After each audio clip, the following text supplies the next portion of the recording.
नमस्कार दोस्तों, मैं रविशेखर कुमार अपने एजुकेशनल चैनल जीएस सब्सक्राइबर पर एक बार पुनः आपका स्वागत करता हूं। दोस्तों, हमने मौर्य काल में उसके 3 प्रमुख शासक जैसे चंद्रगुप्त मौर्य, बिंदुसार एवं अशोक के बारे में खूब अच्छी तरह से पढ़ लिया है और आशा करते हैं कि अगर आप उससे संबंधित कुछ सवाल बना रहे होंगे तो निश्चित रूप से सवाल वो आपसे बन भी रहा होगा। आज हम इस वीडियो में यानी मौर्य वंश के तृतीय पार्ट में मौर्यकालीन प्रशासन एवं उसके अन्य विशेषताओं को देखने के लिए जा रहे हैं। तो आइए हम लोग देखते हैं कि मौर्य काल का प्रशासन, उसका विदेश नीति, उसकी सामाजिक व्यवस्था, उसका अर्थनीति कैसा था, इन तमाम बातों की जानकारी हम आज इस वीडियो में लेंगे। तो मैं आपको बताऊं कि मौर्यकालीन शासन प्रशासन की व्यवस्था की जानकारी हमें चाणक्य के अर्थशास्त्र से मिलता है। चाणक्य का यह अर्थशास्त्र अगर हम बात करें तो 15 अधिकरण एवं 180 प्रकरणों में बटा हुआ है। साथ ही साथ यह 150 अध्याय में बटा हुआ है, जिसमें मौर्य काल के बारे में तमाम प्रकार की जानकारी इसमें दी गई है। साथ ही साथ अगर हम बात करेंगे तो इसमें कुछ और ऐसे भी साहित्य हैं जिससे हमें मौर्यकालीन घटनाओं के बारे में पता चलता है। आइए हम लोग सबसे पहले देखते हैं कि मौर्य काल में प्रशासन का स्वरूप जो था वह निरंकुश और राजतंत्रात्मक था। दोस्तों, यहाँ निरंकुश से मतलब होता है कि राजा के पास ही तमाम प्रकार की शक्तियाँ होती है। अगर वर्तमान समय से हम कंपेयर करके चलें तो हम देखते हैं कि सरकार के 3 अंग होते हैं, कार्यपालिका, विधायिका, न्यायपालिका, जिसमें तीनों का अलग अलग काम होता है। लेकिन यह जो निरंकुश शासन व्यवस्था हुआ करता था उसमें यह तमाम प्रकार की शक्तियां राजा के पास ही हुआ करती थी, यानी राजा ही सर्वे सर्वा हुआ करता था। अगर हम राजतंत्रात्मक की बात करें तो राजतंत्रात्मक से मतलब ही होता है राजा के अनुसार कार्य करना, यानी कि उस समय कोई चुनी हुई सरकार नहीं होती थी, चुना हुआ राजा नहीं होता था। उस समय होता था तो एकमात्र राजा ही होता था जो तमाम प्रकार का अधिकार अपने पास रखता था। तो ऐसी स्थिति में आइए हम पुनः देखते हैं कि मौर्य काल में प्रशासन का स्वरूप निरंकुश और राजतंत्रात्मक था। मौर्यकालीन प्रशासन की जानकारी कौटिल्य के अर्थशास्त्र एवं मेगास्थनीज के इंडिका से मिलती है। दोस्तों, हमने आपको बताया था कि चंद्रगुप्त मौर्य के दरबार में सेल्यूकस निकेटर का एक दूत रहता था जो मेगास्थनीज था, और उसी मेगास्थनीज की एक रचना है इंडिका, जिससे हमें मौर्यकालीन समाज के बारे में, मौर्यकालीन व्यवस्था के बारे में हमें जानकारी मिलती है। कौटिल्य ने एक राज्य के 7 अंग बताए हैं जिसे सप्तांग सिद्धांत कहा जाता है। दोस्तों, यह सप्तांग सिद्धांत और कहीं नहीं बल्कि चाणक्य के या जिसे हम कौटिल्य भी कहते हैं उनके अर्थशास्त्र में इसके बारे में दिया हुआ है। तो एक बार पुनः देखते हैं कि कौटिल्य ने एक राज्य के 7 अंग बताए हैं जिसे सप्तांग सिद्धांत कहा जाता है। राज्य के ये 7 अंग हैं: मित्र, बल, दुर्ग, अमात्य, जनपद एवं कोश। अगर मैं वर्तमान की बात करूं तो वर्तमान में जैसे किसी भी राज्य का अंग जो होता है इसके अनुसार जो दिया गया है वह मित्र भी राज्य का एक अंग होता है। यहाँ बल से मतलब सेना से होता है, दुर्ग का मतलब किला से होता है, अमात्य का मतलब मंत्रियों से होता है, जबकि जनपद का बात करें तो वह राज्य से होता है, भूमि से होता है, एवं कोष की बात करें तो वर्तमान में रुपया पैसा जिसे आप बजट कहते हैं उससे होता है। इस प्रकार की बातें वह कहा गया है। राज्य के सप्तांग सिद्धांत के अंतर्गत राजा केंद्र में होता है और यह सारा चीज जो है उसके सहायता के लिए प्रमुख चीजें मानी जाती है। उसके बाद अगर हम बात करें तो मौर्य काल में राजा की सहायता के लिए एक कोर कमेटी का गठन किया गया था, जिसका वार्षिक वेतन सर्वाधिक 48,000 पन हुआ करता था। दोस्तों, अगर हम वर्तमान से बात करके चलें तो इसमें जो अभी आप देखते हैं किचन कैबिनेट जो होता है या वर्तमान सरकार की कैबिनेट मंत्री होते हैं, जिसके पास बहुत अधिक जानकारी होती है, बहुत अधिक वो सरकार के फैसला लेने में सहायता करते हैं। ठीक उसी प्रकार का उस समय मौर्य काल में भी राजा के लिए एक कोर कमेटी थी, जिसमें 3 से 4 लोग हुआ करते थे और वह सर्वाधिक वेतन के हकदार हुआ करते थे। अगर हम बात करें तो राजा की सहायता के लिए 18 उच्च अधिकारियों की भी नियुक्ति की गई थी, जिसे अर्थशास्त्र में तीर्थ कहा गया है। दोस्तों, सवाल पूछे जाते हैं कि तीर्थ क्या है, तो तीर्थ की भी चर्चा आपको अर्थशास्त्र में किया गया है। यह 18 महत्वपूर्ण व्यक्तियों का समूह होता है जो राजा की सहायता के लिए कार्य करते हैं। इसमें है कुछ प्रमुख को हमने जो यहाँ पर रखा है, वह है सन्निधाता जो कोषाध्यक्ष होता है, क्षमाहर्ता जो कर संग्राहक होता है, अंतर्वेशिक जो राजा के अंगरक्षक का प्रधान होता है, प्रदेष्टा जो कमिश्नर होता है और कर्मांतिक जो राज्य के खनन विभाग का प्रधान होता है। ये कुछ ऐसे तीर्थों में से हैं जहां से सवाल अत्यधिक मात्रा में पूछे जाते हैं। उन तमाम चीज़ों को इसमें हमने रखने का प्रयास किया है।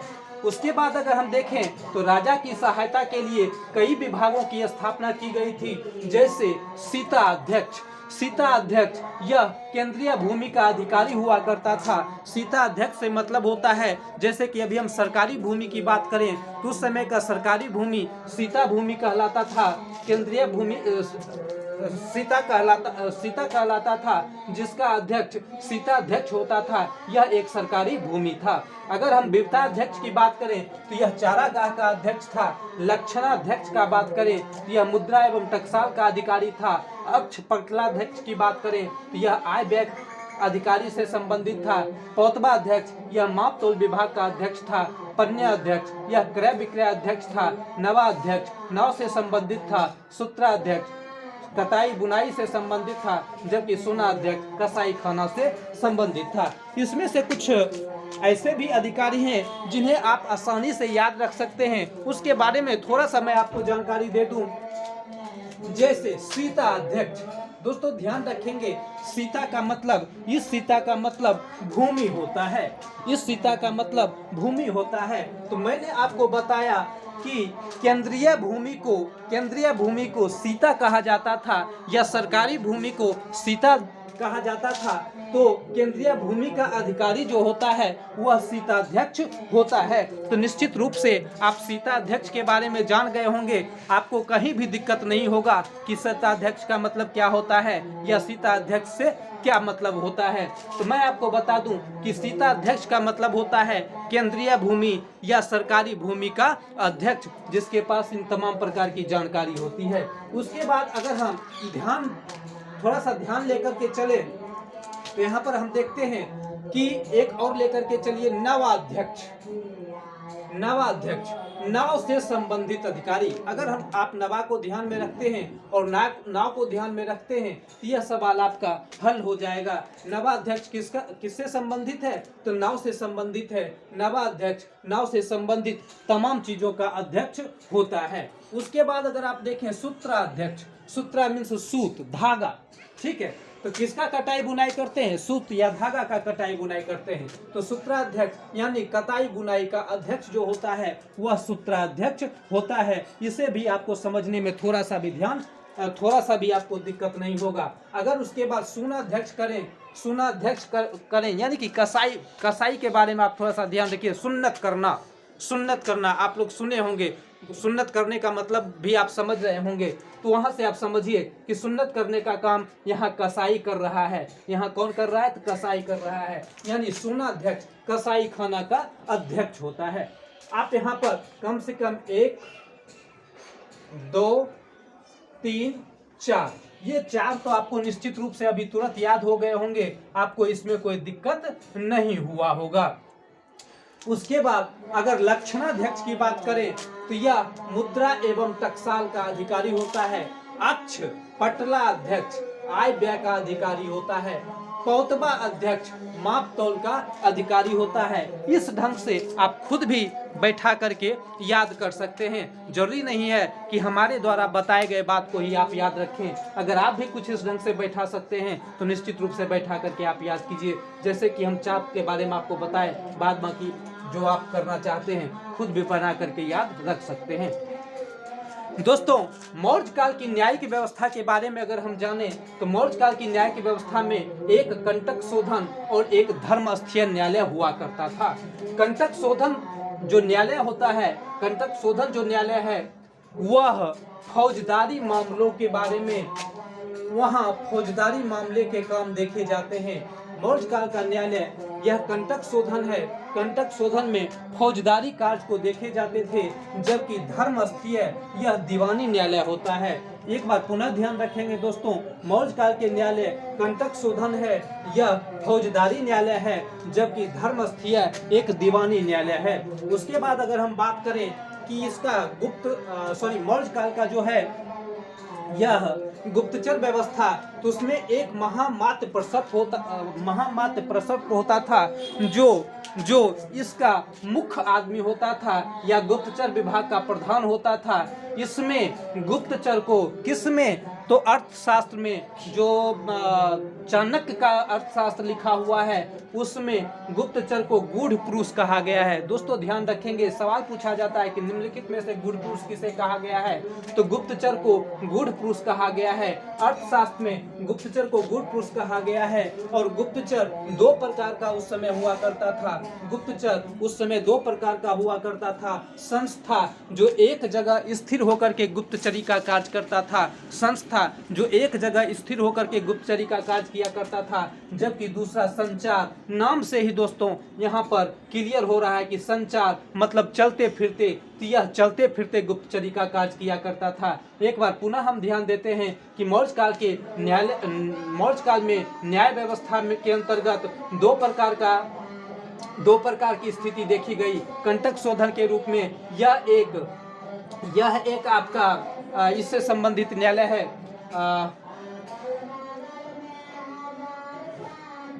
एक कंटक शोधन है जो फौजदारी मामले से संबंधित है, जबकि दूसरा धर्मस्थीय है, यह दीवानी मामले से संबंधित है। गुप्तचर व्यवस्था के अंतर्गत गुप्तचरों का जो प्रधान होता था उसे महामात्र प्रसव कहा गया है, जबकि गुप्तचर को अर्थशास्त्र में गूढ़ पुरुष कहा गया है। अर्थशास्त्र में गुप्तचर के दो प्रकार बताए गए हैं, एक संस्था और दूसरा संचार। दोस्तों हम जानते हैं कि संस्था किसी एक जगह स्थिर होता है, संस्था किसी एक जगह स्थिर होता है, यानी एक जगह स्थिर होकर के गुप्तचरी करने वाले को हम संस्था कहा करते हैं या वहाँ कहा जाता है। जबकि संचार एक ऐसा गुप्तचर होता है जो घूम घूम कर राज्य के लिए गुप्तचरी करता है। उसके बाद अगर हम सामाजिक व्यवस्था के बारे में आवे तो सामाजिक व्यवस्था के अंतर्गत हम देखते हैं कि मेगास्थनीज ने अपनी रचना इंडिका में मौर्यकालीन समाज को 7 वर्गों में बटे होने की बात कही है। दोस्तों यहाँ से सवाल पूछा जाता है, निम्नलिखित में से किसके अनुसार मौर्यकालीन समाज 7 वर्गों में बटा हुआ था, तो हम कहेंगे कि मेगास्थनीज के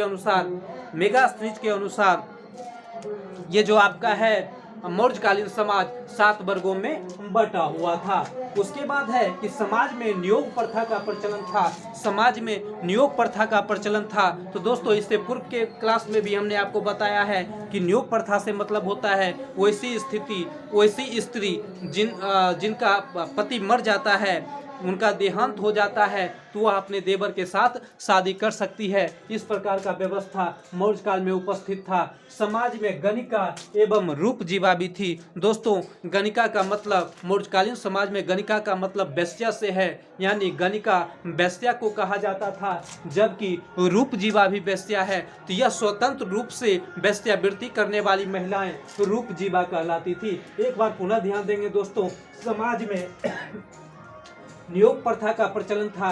समाज में गणिका जो वेश्या थी, वेश्या को गणिका कहा जाता था। और उस समय स्वतंत्र रूप से वेश्यावृत्ति करने वाली महिलाएं जो हुआ करती थी वह रूपजीवा कहलाती थी। अगर हम आर्थिक स्थिति के अंतर्गत बात करें, मौर्य काल का आर्थिक स्थिति के बारे में बात करें, तो मौर्य काल की आर्थिक स्थिति काफी सुदृढ़ थी और इसका मुख्य आधार कृषि था। यहाँ से सवाल पूछे जाते हैं। जबकि दोस्तों यहाँ कृषि कर था या भूमि कर जो था वह 1/4 से 1/6 भाग कर दिया गया था। यहाँ पर ध्यान रखेंगे, निम्नलिखित में से मौर्यकालीन समाज में कृषि या भूमि कर कितना से कितना किया गया था, तो 1/4 से 1/6 भाग कर दिया गया था। अगर हम व्यापारिक स्थिति देखें या विदेश नीति देखें, मौर्यकालीन विदेश नीति देखें, तो इसके अंतर्गत रोम से, फारस से एवं सीरिया से व्यापार हुआ करता था, जिसमें बिक्री कर 1/10वां भाग लिया जाता था। यहाँ पर एक शब्द आया है भाग। दोस्तों यह कुछ और नहीं बल्कि भाग एक कृषि कर था। उसके बाद अगर हम बात करें राजप्रसाद के बारे में, तो दोस्तों राजप्रसाद का मतलब होता है राजा का घर। चंद्रगुप्त मौर्य का पटना कुम्हरार में राजप्रसाद मिला है, यानी कि यह लकड़ी का बना हुआ ही बहुत बृहद और बहुत ही सुंदर तरीका का घर है, जिसे राजप्रसाद का नाम दिया गया है। तो यह कहाँ से मिला है? पटना कुम्हरार से मिला है। एक बार पुनः ध्यान देंगे दोस्तों कि राजप्रसाद का मतलब लकड़ी का बना हुआ सुंदर घर है, जो मौर्यकालीन समाज में देखा गया है, यानी कि चंद्रगुप्त मौर्य ने इस घर को बनवाया था। यह कहाँ, इसका अवशेष कहाँ मिला है? तो कुम्हरार पटना से मिला है। उसके बाद अगर हम बात करें तो यक्षिणी की मूर्ति दीदारगंज पटना से मिला है। अगर मैं आपसे बात करूं कि अशोक के द्वारा विभिन्न प्रकार के स्तंभ के लिए चुनार पत्थर जो मंगाया जाता था, कहाँ से मंगाया जाता था? तो वह चुनार से मंगाया जाता था।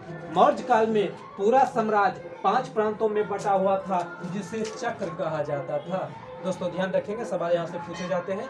तो मौर्य काल में पूरा साम्राज्य कितने प्रांतों में बटा हुआ था? तो 5 प्रांतों में बटा हुआ था। इन प्रांतों को क्या कहा जाता था? तो चक्र कहा जाता है। इन तमाम प्रकार की जानकारी हमें कहाँ से मिलती है? तो चाणक्य के अर्थशास्त्र से प्राप्त होता है। आइए हम देखते हैं प्रांत क्या है और उसकी राजधानी क्या है। तो उत्तरापथ का है